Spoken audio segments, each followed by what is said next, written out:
Welcome into today's show. If you are watching on YouTube, you have already seen that this is different. And by that, I mean there's Olivia here, and we are at Olivia's house. Hello, Olivia. This is kind of becoming a thing. I think you like coming to my house. No, this is me doing an actual nice thing for you. You are being nice. You just had your major surgery. Anybody that follows on social media gets an update about it every 3 minutes, so we're not going to talk about it here. But you're in a lot of pain. Thank you. I'm just impressed that you're doing this. I thought we were going to have to like skip over you for some recovery time, and you're being very gracious in letting me drive here. But I did. I was like, look, I know like coming to the house is going to be hard, so let me just come over there. And then you planned an entire day around it instead of just hanging out with me. But that's a whole nother thing. But we're gonna have a blast today. We've got some great segments planned. Kathryn Whitaker is here. Love her. And we're gonna have her on the show today. So we know you're gonna like it. So go ahead and hit subscribe now. Whether you're listening on podcast, hit subscribe there. If you are watching on YouTube, hit the subscribe button and the little bell ding. Yeah, and promote it, tell your friends, review it. I don't know. Do all the things, like it, send this leave a to comment. Your enemies, and then your enemies will love it so much. We'll win them over. Yeah, that they will become good people and no longer be your enemies. We hope you enjoy today's show.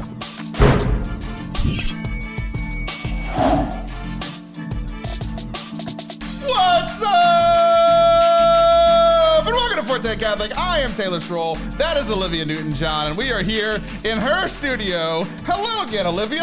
Hello, Taylor. It is weird greeting you because usually we don't do the commercials together. Yeah, that's true. But well, you fired me. We used to do commercials together. Well, it's more of a thing where it's like, I don't want you around. But no, it really becomes a thing where it's like, usually we pre-record, and then it's like, who's paying me this week to say good things about them for the commercials? But today, like this show will be out 2 hours from now. Yeah, we are crushing today.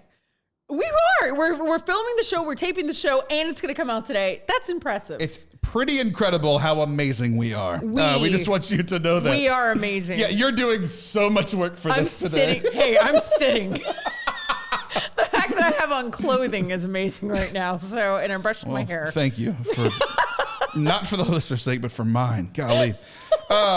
How I want to start today's show I'm ready. is not talk about anything recent because I don't want you to talk about your surgery. We're going to just avoid it. Like, that's how I cope with things. If something is bad in life, just ignore it and hope it goes away. I won't call you on my deathbed. I have so many of those problems have names because they're human beings. Some of them have drifted away, and some of them are sitting next to me right now.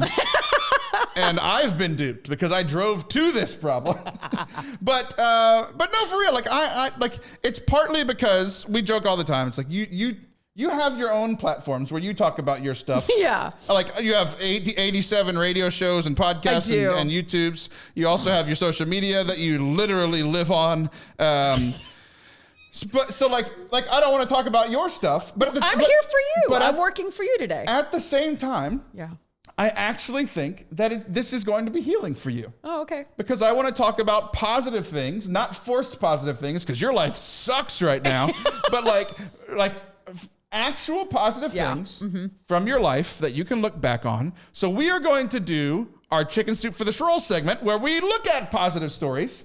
But for the first time, all of these stories are going to come from before the last decade. Now, for me, that's about half of my life. For you, it's just a drop in the pond. But we are going to talk about stories that have really impacted us, and specifically the ways God has impacted us. And this is because I was doing a Bible study the other day. No, on surprising. Purpose? Yeah. You knew it was a Bible study? I did. I opened up my phone, and there was a notification for Twitter. I went to click it, and in that moment, the Bible app sent me a notification, so I accidentally clicked the Bible one, and then I spent 10 minutes in it thinking it was Twitter. Was it a solo Bible study, or were you with the group? Yeah. Oh, okay. I don't do stuff with people. I knew you weren't. Whoa, I was like, what has this pandemic done to change Taylor? It's an extrovert that hates people. What a combination. Yeah, come on. Okay, that makes more sense. I was reading a Bible study. And if you want a good Bible study, you got to go with the Protestants. So Rick Warren, you've heard of Rick Warren. That's hilarious. Right? You meant the Hallow app. No, the Bible got app it. with Rick Warren. Warren. Samesies. Not a sponsor. We don't worry about that. So, Father Mike. I think I'm the only person that Hallow hasn't asked to be a sponsor. So, Kathryn's waving at us. Are they? They're not with you We're either. available, Hallow. It's so fun. Like, one of the things with Hallow is I don't have any problem with them, but it is funny because like they're doing like, you know how like I think we talked about on the show like a year ago, where like Puff Daddy or P Diddy, Puff Mama, whatever his name is now. Everybody started doing like the sleep stories during COVID. Right. Do you remember that? Yeah. Like I legitimately, they were like, P Diddy can put you to sleep. I listened to it for 20 minutes and I was wide awake. But like they're trying to like have these like, and then relax. Yeah, I don't think they'll call us for that. Even when I'm trying to calm people down, you're like, hey, I want to talk. Yeah, let's get Liv and Taylor to do sleep stories. It's like they don't understand. People don't understand. People that only know me for the show. You can talk maybe soft. Don't. Exactly. You know me in real life. I know you. I've met you. But wait, here's the thing. Here's the thing. I'm ready. You've never seen me. I don't think you've ever seen me give a talk or lead worship, have you? No. So it is really funny. That is funny. Like the people that book me no, for that's stuff. True. Yes, I did. I went to the. Oh, okay. Oh, wow. Okay, I went to the well. So That's right, you did. Okay, so like I can lead people in prayer. That's a thing that I've been doing half of my entire life. Yes. So it is really funny. Like people listen to the show. And that's like how your living room talks. The purpose for this is entertainment, and maybe you'll grow in your faith. Like that's the point of this show. Yeah. But like when you're trying to lead people in prayer, I don't start worship and like start playing chords, and then I'm like, "Hey, everyone, pray to the Jesus!" Like that's not what we're doing. Not death here. metal. That's not how you bring exactly. the people to the Lord. So it's like Hallow app. Like if you're, if you want to throw me some dollars, I can talk real quiet. They might want us for Jesus something else. Loves you. Listen, we could talk about our strengths. That's not one of them. Is they don't want us. It's a soft app. They want someone with a nice voice. If people are honest, everyone wants me. That's a whole other thing. Let's get back to Rick Warren. Rick Warren says, the most effective way to let other people know about the great things that God can do in their lives is to tell them the story of what God has done in your life, right? So a lot of times we start with Bible stories, like this is what God has done in the Bible. And like, obviously those things are good, right? And I think like some people could argue with this and be like, no, like the story of the gospel, the story of the Kerygma, like still is the best story. So you could argue with this a bit, but I think for a lot of people, this is very true because it's like, people can hear the Bible and they're like, oh, that was 2,000 years ago. That was something that happened so long ago. Like, how does that affect me? But then they hear something that God did in your life and you're like, oh, maybe it is still possible. Maybe God does still exist. Maybe God still does care about and walk amongst his people. So we're going to start with some stories. Do you want to start with one or do you want me to start I have a really with one? cute tiny one that you're going to hate because it's not quite, but it's adorable. Can I say that one first? It's when I was little. Sure. Okay, I think that you think all your stories are adorable and I hate them. So this is going to be true. Because this is not quite exactly what you're asking, but it's precious. So when I was like less than 3 years old, I lived in Louisiana. You might have heard me talk about it. 1847, got it. You're the worst. In a wagon. And I lived on 3 acres of land. And my mom said we had huge pecan trees in our yard, like a ton of them. And that I was running around and I went and I got her and I said, Mom, look, Jesus hid all these pecans for me. All these pecans are for Liv and they're all on the ground for me. And I really thought that God hid all these pecans and I went around all day picking them up in a basket like it was Easter. But Jesus didn't really hid. It was from the tree, Taylor.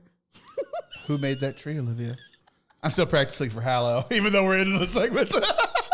So that is how I came to the Lord. When you think about that story now and you know, does it take away the impact of it? No, I love the innocence of it, actually. I think there's a lot of, no, it doesn't take the impact away, actually. I kind of like the whole concept. And you're right, he did make the tree, so that's right. Jesus did hide those pecans for little 3-year-old Liv. Let's think of it that way. Happy for so you. tell a real story. I do have a real one. I think it was a real story. Oh, thanks. Real bad. No, I'm just kidding. It's just too easy. Just too easy. All right. So Let's hear yours. When I was in high school, so I went to people that listen to the show know I am like everyone else my age. I went to Steubenville Conference and had a experience the Jesus for the first time, right? But so my first time going was the summer before my 9th grade year. And I had this incredible experience, like life-changing to the point where it was really a big, it was like the start of something new. It feels so right to be here with you. That's a joke for the people my age. It's High School Musical. I love High School Musical. You're practicing for the Hallow app. Can you imagine you're praying and somebody just goes, I love High School Musical. So my first year, I had this incredible experience. The second year I went and also had an incredible experience where it was like I saw how much God had done, but also how much work like there still was to be done. Like I didn't come away from the conference a perfect person, obviously, but like I took a huge step that year, but it was like, you have so much more work to do and I'm going to help you do it. It was like kind of like the message. The third year I went and felt nothing. It was like Mother Teresa. Like you had like, it yes, was like a blackout. I'm like Mother Teresa. That's the end of the story. Your turn. No, I'm just kidding. Yeah, okay. So I felt nothing, it was like I was older, so like I still had a good time because like my friends were there, and like a lot of my friends went for the first time. They had an incredible experience, so it was still like really neat. Like it was a cool experience, but like I didn't feel like anything internally, like no prayers answered, no nothing, and I just felt pretty dry leaving. And so I was a little frustrated, but like that thing where you're like everyone else around you is happy, so you have to be like happy for them, but inside you're like I'm not. You know, like I wanted to be happy for me. You know, and then we're at this Jack in the Box or some fast food place. You know, those places that absolutely hate when a bus full of 52 people come. Yeah. Like if it's a restaurant and people are getting tips, they're like, heck yes. But if it's Jack in the Box, they're like, I'm making $4 an hour no matter how many people come through here. So they just hate it. I never thought about that. Oh yeah, they hate it. Well, like I've been in youth ministry and coaching for years. Yeah. Like I've seen so many people look at me and hate me, and that has nothing to do with the coaching or youth ministry. That's just my normal experience. But anecdotally, I thought I'd bring it up. So I'm sitting at this place and everybody's happy. I order my food, which I was finally happy because I got a burger. But I'm like, this is the perfect time to go through my wallet and like empty my wallet out. And I'm going through my wallet, and there's the $2. I was wealthy for a 17-year-old, and there's money and there's all this stuff. And I start taking things out to trash them because like people hand you stuff all the time, like, oh yeah, I'll look at your business card. It's stupid. But I'm going through it and I pull this thing out that I've never seen in my entire life. I have no idea how it got in my wallet. Like, I guess after many years, I assumed that somebody gave it to me and I just ignored it and put it in my wallet. That's probably what happened, but I've never seen this thing before. And I open it up and it's this prayer for the, like, it says like prayer for before going to communion. Okay. And I read it, and I've never seen this prayer before. I never read it. So even if somebody did hand it to me, you've never it saw was it. like, I put it in there, never read it. And it is to this day, the prayer, like I have it memorized. I used to pull it out of my wallet after this Jack in the Box or whatever it was. I'd pull it out of my wallet and I'd pray it before Mass. And now I have it memorized. And it's the prayer that I pray every Mass before going up to communion. And I won't recite the whole thing, but essentially like the last line is like, as I'm approaching you in the altar in your perfection, help me in my imperfect love to return love to you. Oh, wow. And it's this prayer that I've prayed over and over again. Like I've seen it in certain places now, like some people have it, but it's like in this experience of absolutely nothing. It's probably the second most, I've been to like 12 of these conferences. It's probably the second most impactful thing for the long term. I think the first one's still the most impactful because it put me on this trajectory for being a Catholic for the rest of my life. But this second one, it's like the Eucharist is the source and summit of our faith. And this was like the thing where I was like, this is what has prepared me for it for 20 years. Wow. No, I'm not that old. 13 years. Do you still have the original card? No. So it like I had it in my wallet for forever. It got tattered up and stuff. Oh, I was like just by that curious. point, I had it memorized. I just didn't know, like, we could have a relic of you whenever you become a saint. Somebody was asking about that on Twitter the other day. They're like, they were like, serious question. How do you obtain a relic? And the best way to get a sarcastic response from me is to say serious question. So I said, have a holy friend. Obtain bone. So like one of my really good friends, I texted like the screenshot to her. It's like, if she dies, like I am stealing her pinky toe. Like like that one is mine. Respect the dead, but at the same time, cut off. think about your grandchildren, the money you can make from selling this woman's toe back to the church. I don't believe in that. You can't sell, can you? Sure. Okay, do you have one other one? Yeah, I do. So it's funny that you said a conference, because this also actually happened at a conference. Happened to be one that I wrote, which I'm not plugging because it's not around anymore.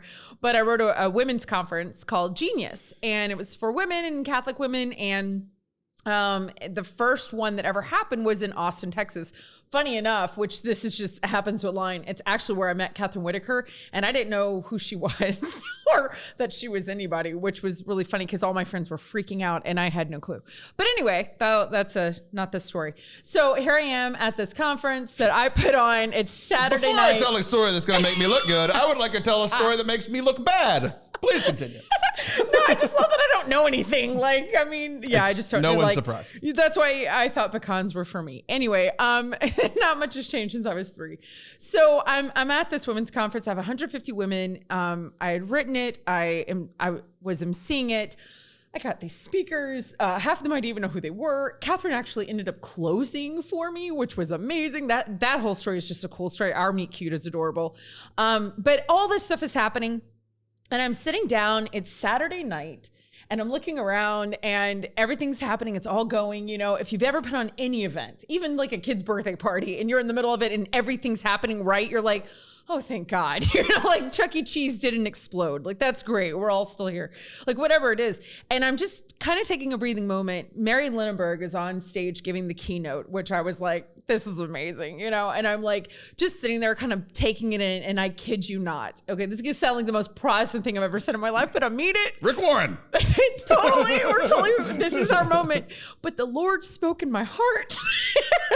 But it's true. He really did, and I mean this. I don't think God's speaking to his people is Protestant. Okay, thanks. Do I crash your jokes for the love of everything? Try. All the time. It's what I do. So, but anyway, I really did. I'm not kidding. And I've never felt this way again, but for real, I'm looking at Mary. She's giving her talk. I feel the presence of these women, and I hear distinctly, and it's not like an actual voice, but it's a no. Yeah, your heart doesn't have ears. Thanks, Taylor. Is that he said, Liv, you've always been a networker. You've always been a connector, but this is the first time you've ever done it for me.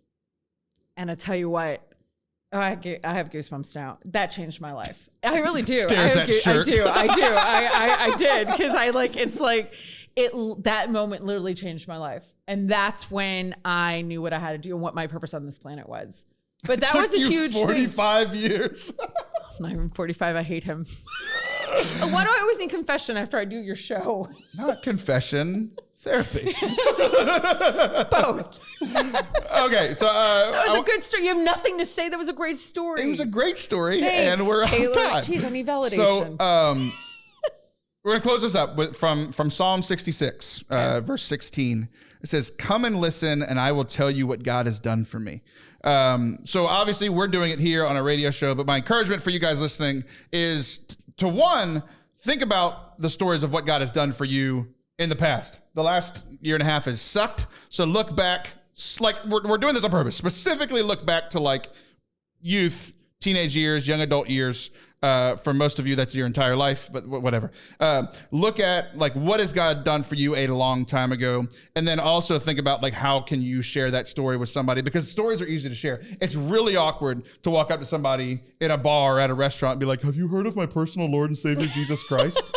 But you can be like, man, like there was one time I was 3 years old and there's these cons and I thought they were from God. And then I can lead into a conversation about whatever, right? So, tell stories. That's the whole point of this segment. Speaking of stories, whenever we come back, we're going to be talking to the master of storytelling. No, not Olivia. Kathryn Whitaker is here, and we're going to be talking to her, so do not go anywhere. Olivia, does it surprise you that I've listened to every episode of your new radio show? No. It doesn't.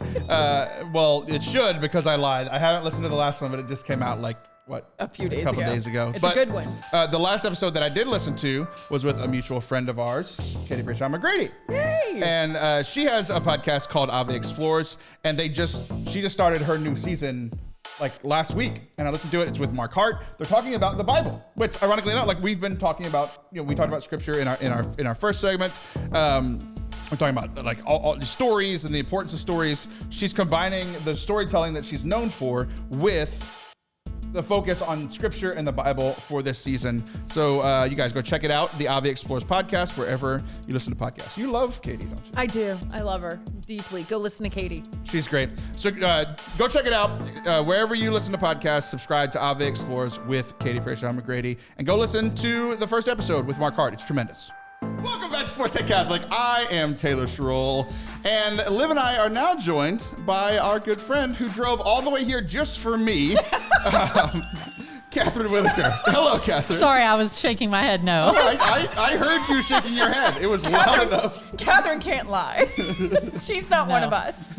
Aggies do not lie. Cheaters Oh, still. here we go. Well, Didn't take long, did it? I know, not at all. Well, how much trouble are we going to get in today, or am I going to get in today? We're because I know a lot of Aggies who lied to me a lot. We love the Aggies. But this Aggie always tells you the truth. Always. Well, let's get into that. Like, Let's just test that we're theory. gonna, like, this segment, I promise, it's how most things in my life goes. Liv can attest to this. Is I like to be really mean up front. But I actually have something very genuinely nice to say to Kathryn in this segment. But first, while they're surprised, was amazing. but I was here for the first, ride. This is great. Kathryn, Yes. you say that you're a person that is not a liar. That's correct. Now I'm Okay. getting worried. Yes. We saw each other at two events over the last year. I know where this is Okay. going. We saw each other at two events over the last year. Both of them. I'm going to get to the compliment part. The compliment part comes from actually those two events and seeing you there. But first, one of the things that you said to me, both of those times, was, Taylor, I'm in College Station all the time. That's not and it's what you sound like to me. From Mississippi. If I'm Reese Witherspoon and Taylor, legally blonde. I come to the Aggie Land all the time, and I know that's where you live. Okay, still Magnolias. What are we doing? That's my hometown. Liv, I know this is your house, but could you leave? No, I'm just kidding. Your accent's great. Go ahead. So, thank you. So Kathryn was saying, I'm going to stop doing the accent because y'all don't pay attention to me anyway. So what does it care? What does it matter? But you kept saying like, oh, like I'm there all the time. And we were like, you're due to be a guest on my show. And you were like, oh, I'm going to just, the next time I'm there, I'll swing by your house and we'll record a 20-minute segment. How many times has Kathryn Whitaker been to College Station since that was said? Probably a lot. But here's the deal is that I should have said when I'm in College Station and I have extra time. Now, if you had been, say, for example, near Kyle Field, I would have seen you probably by the way, Kyle Field is where we play football. At least 6 or 7 times. We play football? I've been working out. And Texas A&M always is what we mean. She doesn't we collectively, because as part of the 12th man, they need me there. That's true. Taylor. The 12th man, for as famous as he is, gets no playing time. He gets 0.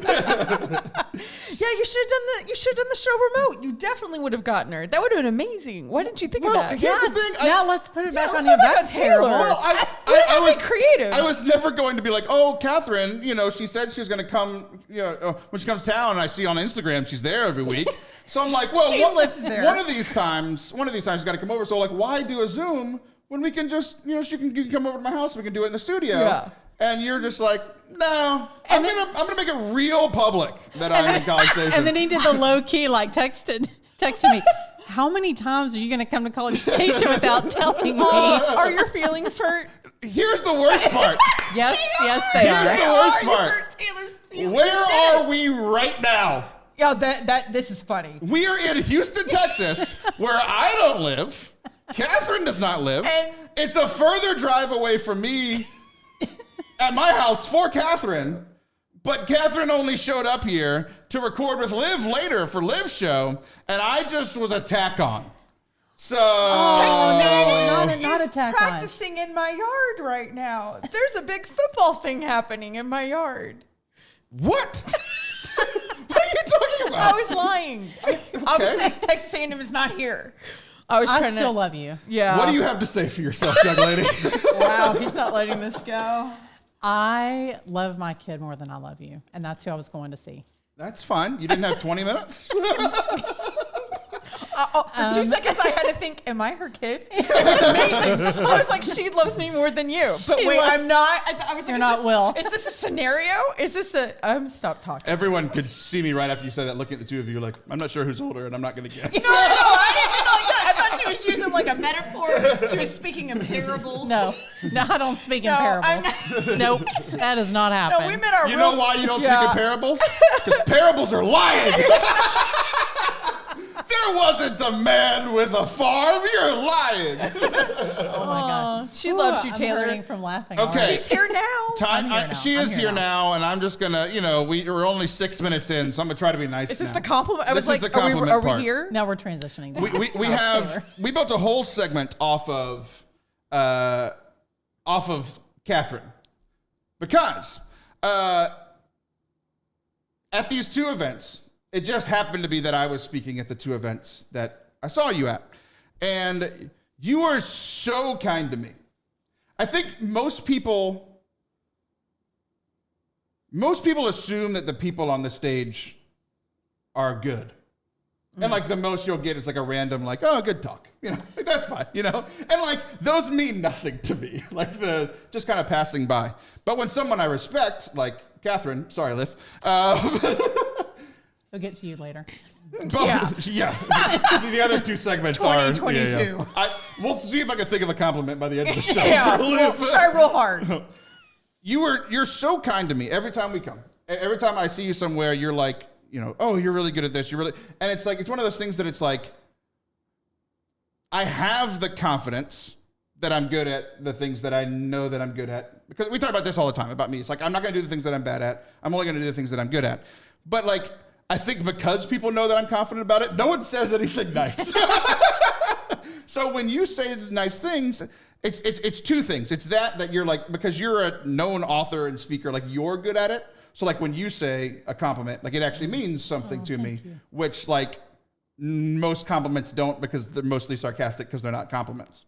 But the second thing is at one of the events, like we know each other, but we've been in the same building like 4 times because as we talked about, you avoid me like the plague.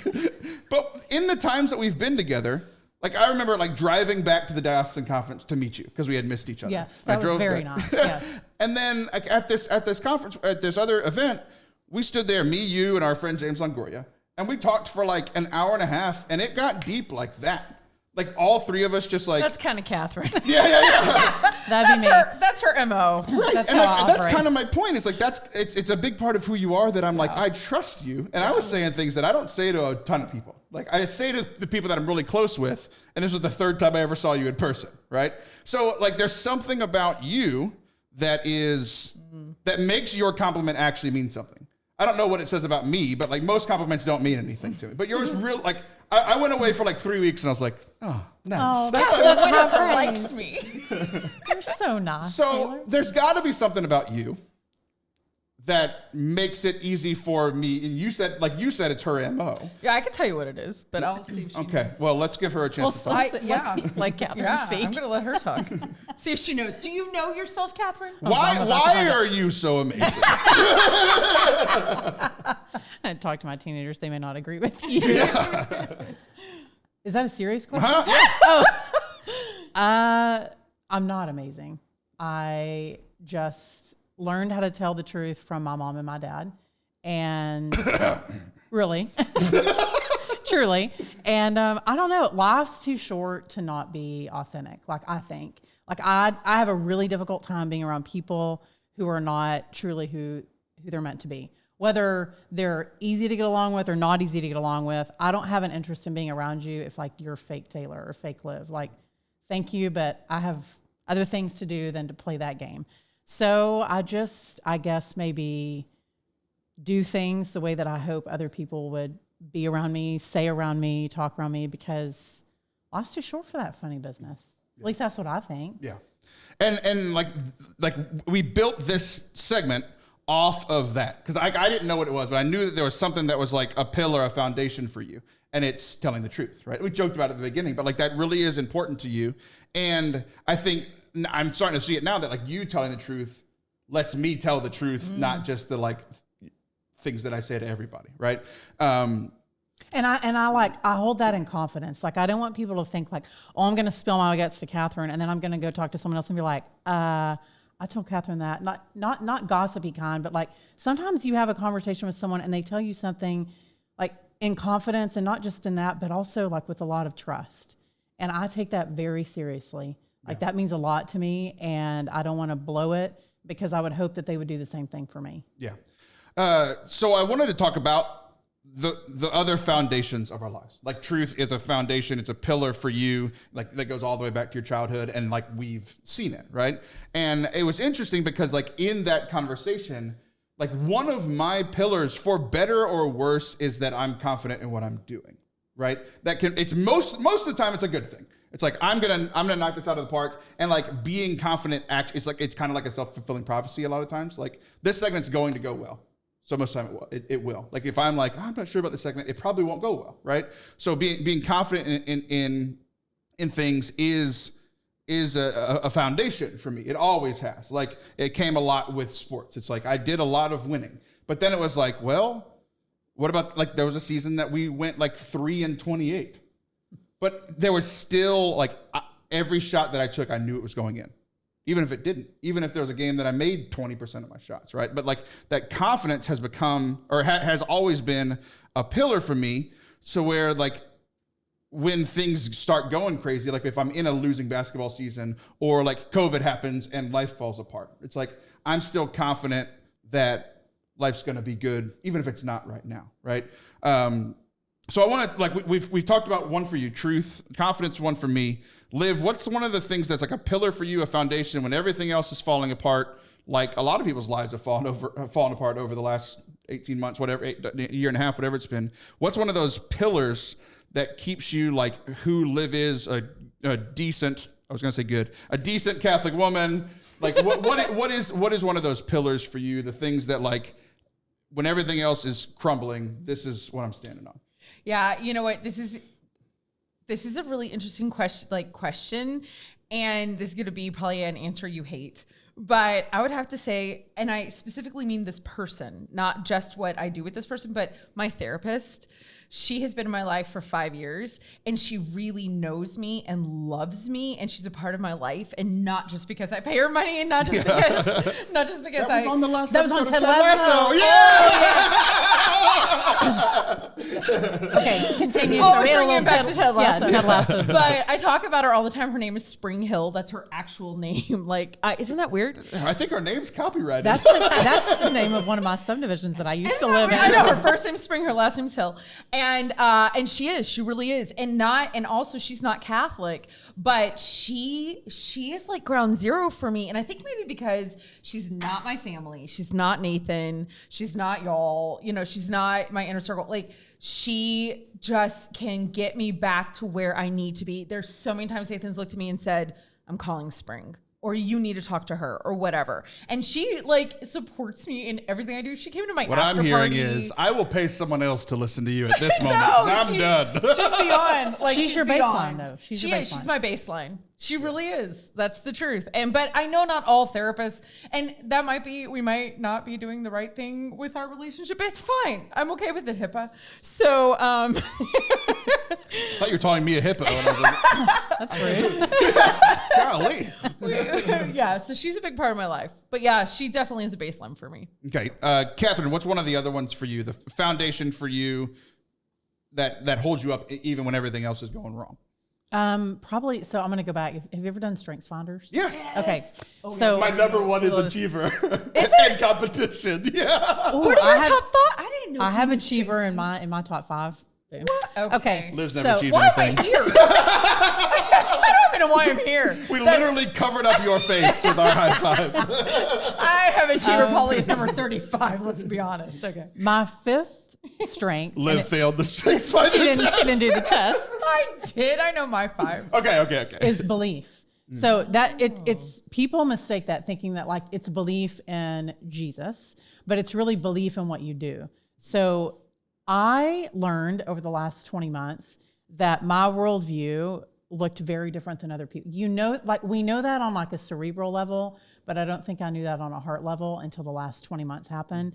And so now I'm really drawn to people who believe in something, and even if it's different than what I believe in, because it makes me more grounded in my faith, but it also makes me more open to listening to what they have to either experience or share that I did not do before, because I just believed that my way was the only way. It was like my way or the highway. And then I realized maybe I need to learn something. Like maybe I need to hear about someone else's experience to be a better person. So I think over the last 20 months, that's actually, some people would say that's what's ungrounded them because everything's been so uncertain. But for me, it's been very grounding to hear about other people's experiences and really like sit with that. It was on, not K-Love? What's the show on SiriusXM? The Messenger? What is Messenger, something like that. Excuse me, I think it's The Message. Anyway, one of the things that he was saying is, and I think it's a song, I think it's by Town and Country. Sorry, that's a band. I thought that was a magazine. It's called It's a sponsored segment. Don't know why I'm here. It's a song called Relate. So it talks about like, I'm not you, you're not me, but I think that we can relate. We're a happy family. Yeah, we are. I'm not. All of a sudden, I was in camp. I was like a youth group. I needed thing. to rhyme. But so for me, belief in what shapes you, what makes you who you are, has been hugely affirming for me the last 20 months. Yeah. And it's interesting to hear that because like I one of the talks I gave, it was like 7 years ago, but it was about, I was watching Lost, the TV show Lost. Oh yeah. There's a Muslim guy who's one of the main actors, and it shows it's ironically enough, it's kind of showing that he's not a good practicing Muslim at the time, but he's in a town somewhere in the Middle East, and like there's people chasing each other trying to kill each other, which is obviously a bad thing.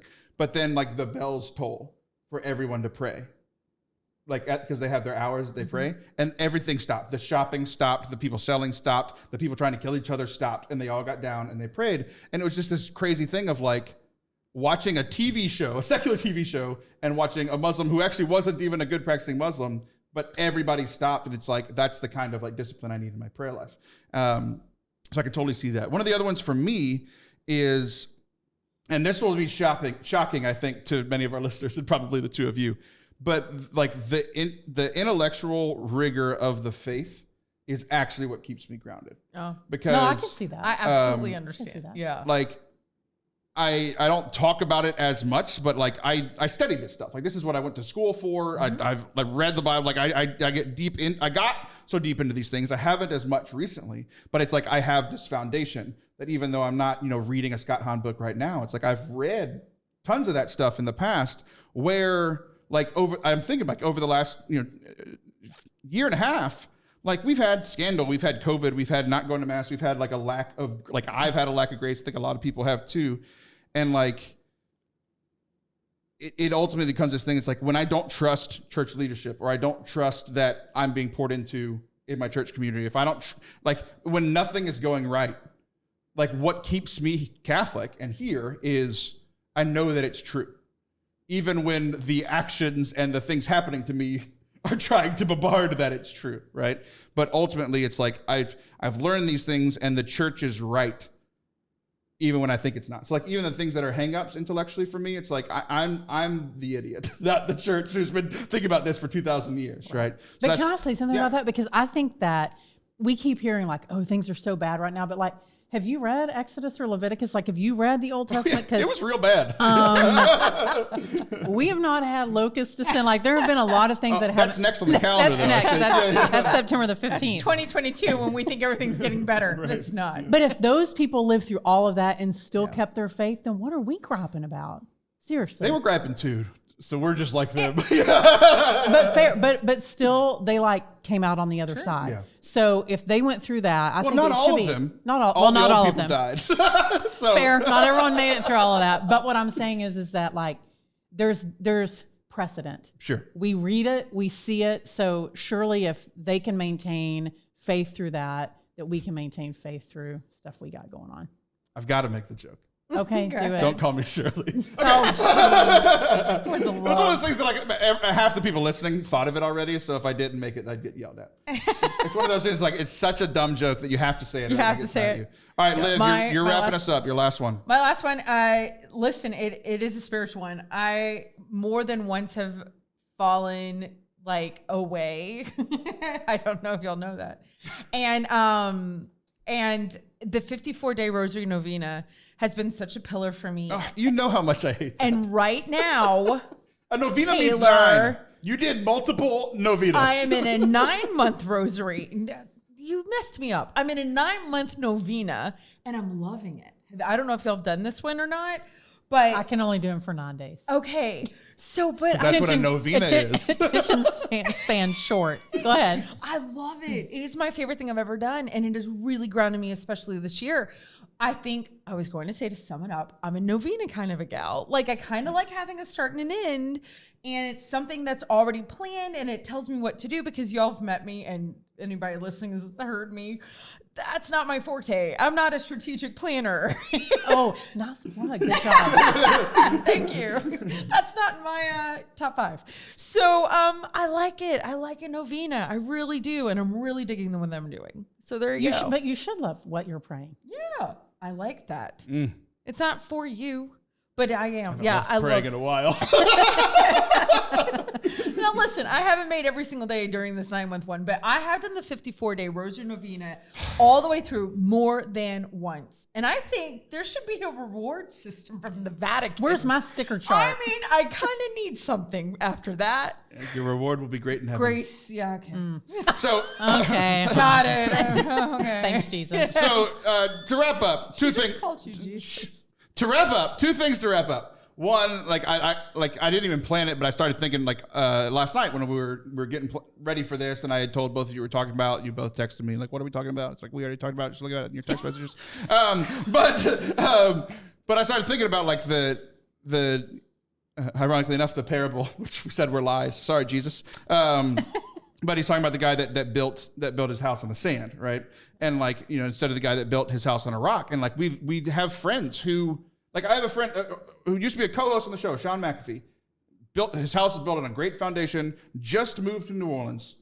10 days. He lived in his house for 10 days and evacuated. And like everything's ruined. That's right. And it was like, That's right. But he, like watching him and his comments and his thing, like he has a incredible faith foundation because he's fine. He's like, this sucks. Like financially, it's going to suck. They had multiple feet of standing water in their house. They had literally just moved in. They'd lived out of the country for years. They had just moved back to America. And watching his comments had just shown how good of a foundation him and his family have. But then even then, like talking about like the foundation of the house, it's like the house is still there. Like it was a sturdy and built house, and just like seeing like. I was thinking about like him. It's not a perfect comparison, but it's like he has this foundation spiritually that when like something really crappy happened to him, he just moved here. Like 2 weeks later, and he wouldn't have had the house. It would have been somebody else's problem, right? But like the water rose in his life, and he was like, "Yeah, this sucks, but like it's not going to shake my foundation," which I just thought was really cool. The second thing we have to do is, Kathryn, we haven't talked about any of your stuff. So My stuff. you're amazing. We've had you on before to talk about your book, and these Yes, y'all are kind. you get 2 things. What 2 things would you like to plug? Oh. Well, my book, Okay. it's both audiobook. So if you like hearing this, you can hear more of it. Live Big, Love Bigger. So it's on Audible, but it's also on Amazon. It's about living an authentic, hell yes kind of life. What's my other thing? I don't think I have a thing. Oh, plug it, girl. That's right. What? Now I'm we know also- why I'm here. Yay! We figured it out. I have a purpose. You know, I think the reason that yes, I'm going on a pilgrimage. Unless it's already booked. I don't know. And I think we have a couple spots left Okay. in October. But I think for so, because it was it was supposed to happen in 2020, it didn't. So I think in my mind, I just have said it's not happening. It is happening, but my mind keeps saying it's not happening. Where can they go to find out? So you can go to, thank you. Where are we going? So we're going to France. So we're Okay. following 4 female saints. So St. Catherine Labouré, St. Therese of Lisieux, St. Bernadette, and St. Joan of Arc. So we'll actually be celebrating Mass in the church where St. Joan of Arc was martyred. Stop. Pretty amazing. That's amazing. I mean, not the killing, but sure. Yeah. Yeah, no, the killing, no, but the place where we'll be worshiping, amazing. Wow, that's cool. So it's sort of a little boat cruise starting in Paris up on the Seine River and then back down. And then, of course, we'll end up in Lourdes. And so they can go to KathrynWhitaker.net and you can find more about it there. Is it with Select? It is with Select. Okay, good, because they're my exclusive partner for travel stuff. Well, there you go. So I was like, we're going to have to edit it out if it's not. They've been amazing. They are great. They're sponsor of the show. They're tremendous. So, they're awesome. Ladies, thank you. Kathryn, we're going to kick you out. Thanks, and we're going to Taylor. see if we can compliment Liv by the end of this. Don't go anywhere. We'll be right back. 3, 2, and Juan Diego. Hello, Liv. Hi, Taylor. We're back. I think it really confuses you when we record things out of order. No, I thought you were funny when you said Juan Diego. I was laughing at your joke. That no one heard. Some of them are just for us.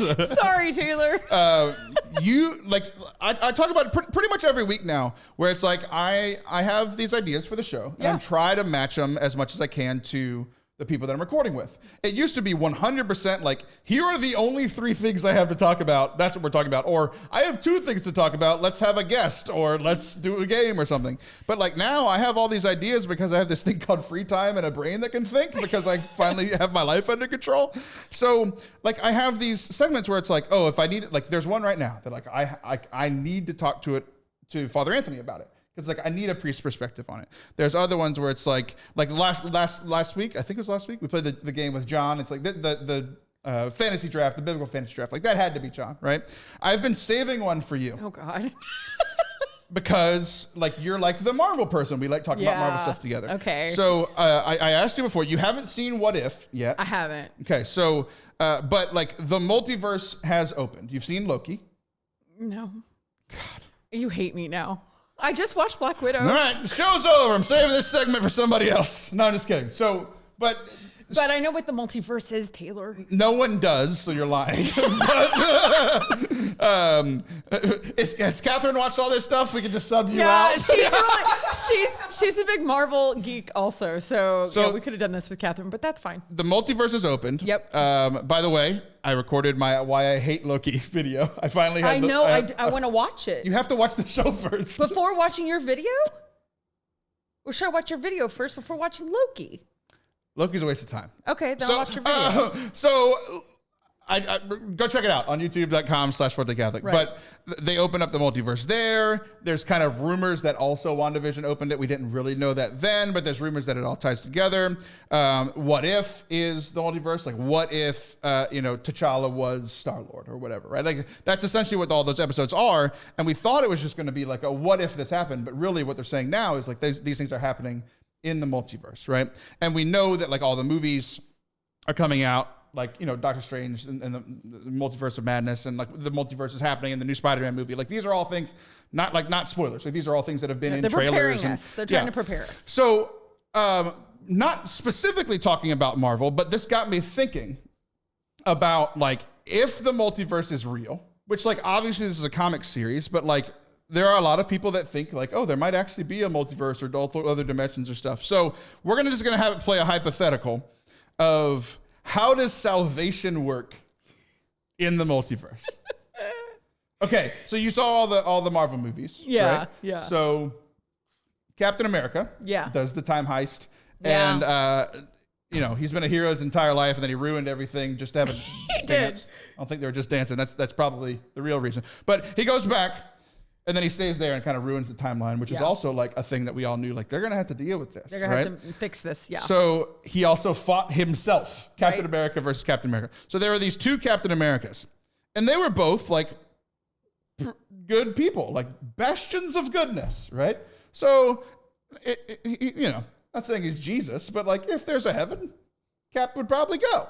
But I mean, we don't know the life of that other Cap. Ooh. Like, what if one Captain America is really good and one's really bad? How does salvation work? How does heaven work? So, like, do they each have their own soul? Is really the question, right? Or are they sharing a soul like Voldemort? Voldemort. Is there Horcruxes within your multiverse? I'm trying to combine. The basilisk can go to heaven. The other shards go to hell. You know, like. We're just trying to help the storyline go. If they want to call up, J.K. Rowling and ask her how this should go. Yeah, you're really asking, what does that mean? Are there more than one? So I'm thinking and listen, and I mean this in a very respectful way, but like our Mormon brothers and sisters believe that they get to have a planet and be the savior on that planet. So my thought was, are there multiple Jesuses? Or like, is there just the one, like, does Jesus have to be like, guys, I have to go back down there again and get crucified again? Like for this universe, that sounds like a lot. Well, that's it's a similar. Hey, you go in. I went last time. Hey, Holy Spirit, it's your turn to die. Yeah, is that how the Trinity works? Is he like, where's John the Baptist? He got beheaded. Listen, this is going to be much easier. They rotate roles. Are these bad to make jokes? It even. Is this why Hallow won't ask me to be? Yeah, probably. If we whisper the heresy, maybe they'll Or let us. Ave anything has asked me to do anything. This is why. Okay. But you're asking a different question, but it's kind of on the same line. Would you let me talk? It's kind of my show. So, you say things, I respond. I say things, you respond. That's how this goes. It's always this third segment that falls apart. So, like, if there are, which I think there are, like in our real world universe, like other planets with life on them. Okay. Like Jesus died for humanity. So like he would have to go and do something there. And people have questioned for years of like, would he have to go and be crucified again? Would he do it the same way? Or would he be like, I learned my lesson last time. That hurt. Turn like do something. Like, snap his fingers and everything's fine. Or could it be like Star Trek and it's like a hologram? I didn't even think about the snapping the fingers. The That's Thanos. That's funny. I thought you were trying to make a Thanos thing. But like, what if there's a hologram? Salvation is inevitable. And you only had to do it once. You're the worst. Where is this going? We have solved nothing. We don't know. Okay, but here, what do you think? I'm not sure. I don't think we have an answer because the church hasn't given an answer on the multiverse. But like one of the latest episodes of What If actually had this scenario where there was, I'm not going to say who because it's spoilers for something very recent, but it's like there was a good version of the character and a bad version of the character. So it's like the good version of the character, like, it could be assumed, obviously everything's assuming, he could go to heaven. The bad one, like, definitely wouldn't have. So it's like, how would that work? I believe that each being would have their own separate soul. Like, you have to. I mean, like that. Otherwise, it doesn't even make sense with what we believe. Also, they've done this in film many times. There was a movie back in the day, probably you were an embryo, but it was something with, I think it was either like, it was like Angelina Jolie or J-Lo or somebody that was really big at that time. Gwyneth Paltrow maybe, but she played the same character, but it was like called like Doors or something, or Mirror. I don't know. Somebody will have to write in, they'll know what it is, or IMDb will have to look at it later. But it was about this woman. I really hope it's the opposite of both of those all words those somehow. things, and it was like Kristen Chenoweth in a musical. I don't know what any of those words mean. That's why I said it. So, but it was exactly the same thing that you're talking about, where like it was these two different lives, but it was the same person, kind of a thing. But I mean, we believe in one soul, Taylor. I mean, we already know the answer to this. You have one soul, period. We believe in that. We don't believe in reincarnation. We don't believe in whatever. So that's a whole separate being. Maybe they look like you, I guess. I don't know. Taylor, this is hard. Why wouldn't you ask Father Anthony? He's got a theology degree. This is more fun. I think you're trying to shut down the segment. I ask a question, you're like, it doesn't work like that. I'm like, I know, it's comic books. I'm just asking a hypothetical. So I thought it would be fun, and it's not fun for either of us. I think it has to be separate souls. I really do. I really think so do. Too. Okay, you do. Yeah, I think so too. Yeah. My second question. But one Jesus. Along the lines in the multiverse. Like, the Jesus variant has to come die again. But I believe in holograms. I think you only had to do it once. What are you talking about? Star Trek, I brought it up. It's not like the hologram of Princess Leia had to be saved. Listen, obviously, God's CGI is a lot better than ours. So, like, they wouldn't know. They would have thought, like, walking to Emmaus. I can't believe I saved this segment for you. Next part of this segment, we're moving out of that. I thought it'd be silly, and I'm just angry now. That's my secret. I'm always angry. So you are the Hulk. The last thing I was thinking about is in Marvel and in a bunch of different like fantasy stuff. Beings can live for hundreds, thousands of years, right? So I was just watching something where I was playing a video game that had Zeus, and Zeus, like it's a video game, like, but it used the actual stories from mythology, right? And like Zeus did a bunch of terrible things. Yeah, he like, wasn't a good guy. He's like God. Like he's like the big one, right? And he did all these bad things, and he's lived for hundreds of thousands of years. But at the end, he like, because of what the events occur in the game and like the person that you play, because of the things that happen, he has this like epiphany, and he starts apologizing to his kids, who he was the worst to. And he had this huge conversion where it's like he wasn't perfect after, and they kind of make a joke about it, where he's like, he starts to do one of the things again. They're like, no, you can't do that anymore. Like you said, but like he starts on this trajectory of being a better person. So I started thinking about like salvation for very long lives, like, average humans, 70, 80, but like thousands of years. And like, he did terrible things. Like he wiped out entire populations. He did terrible things that would be huge crimes in the criminal system. But then like, so what do you think about somebody who was absolutely a terrible being for 1,000 years, but then had this conversion and was good for like the next 1,000? What do you think about salvation for that? Well, I think it's exactly the same that we already believe. When you get the salvation, I mean, like it's not something that you can get rid of. Like that's what we believe as Catholics, is that it could be the moment of death, or even, I've heard people say things like, we don't know if St. Michael didn't fly down and say, do you believe in Jesus now, Hitler? And then he's like, yes, I'm sorry. That's why they always say, like, you have no idea who's going to be. I mean, I'd say whatever St. Michael wanted if he showed up with that sword. Like that dude killed Satan. I'm like, sure, whatever you want. You'd have to know that though. But imagine if you're someone that didn't know anything about St. Michael, and all of a sudden this guy walks in. Well, you might still. You'd figure it out real quick. You'd still be like, hold on a minute. Invisible flaming thing with a flaming sword. Whatever you want. I believe all of the things that are coming out of your mouth. I do. I believe that. I started thinking about like because we love, and like Marvel's doing this a lot and Star Wars is doing this a lot, like redemption arcs for terrible people. Yeah. And then they die really soon. Like the church, we talk about deathbed conversions all the time, right? But like the more I read, like I've read like a lot of the Darth Vader comics, and it's like that dude, like he was seeking people out and murdering entire planets, kids. Like terrible. When he killed the kids. Yeah, it's like, like we see it in the movies. It's worse in the comics, like all the stuff that happens between. And then like, at the end of the movie, spoilers for a thing that came out before I was born, like he has this conversion, he saves his son. It's like, but like, does that really make up for killing millions of people? Yes, we believe that. I believe that. I absolutely, listen, it better.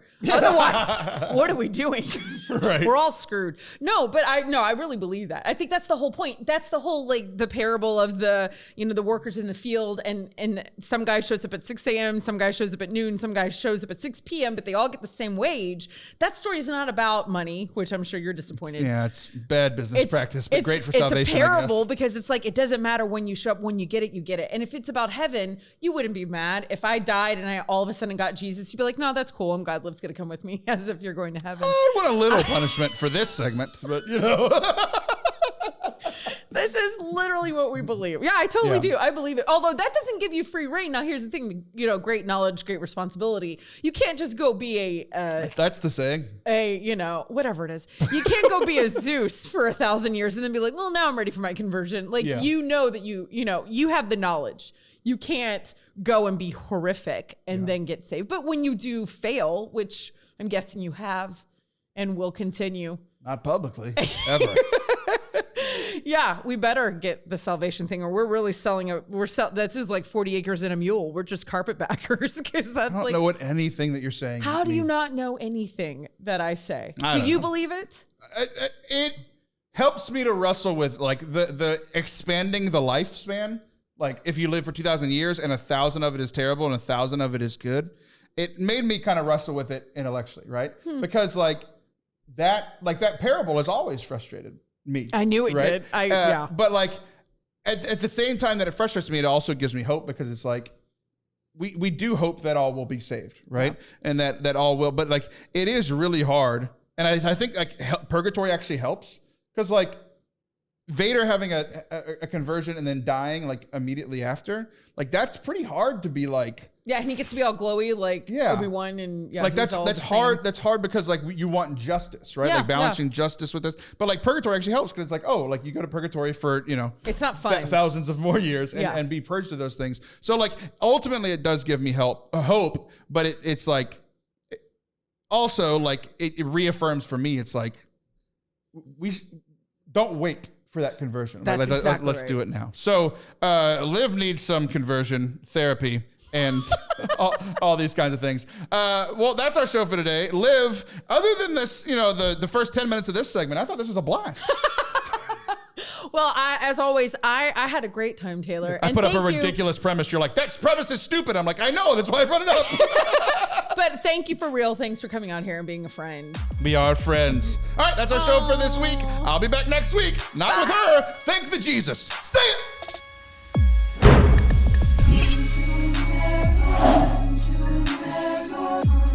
Thank you guys so much for watching or listening today. Liv, did you have fun? Oh my, always. Oma always. You're as old as an Oma. I didn't know how to answer. Why do you think I usually do the commercials by myself? I had a blast, Taylor. How about you? I'm glad. If you listening or watching had a blast, again, hit the subscribe button on your podcast or on YouTube. It's a free way that you can help us. It really is the best way that you can help us. The second best way that you can help us is we are a nonprofit. We are supported by you. So ForteCatholic.com/donate. To donate today, you can give a one-time gift. Monthly helps us the most. Just kind of helps us keep up with our costs. ForteCatholic.com/donate. It's just like tithing, giving to church. It's I almost said non-refundable, which it is, but that's not what I was trying to get across. Tax deductible. Those are the words.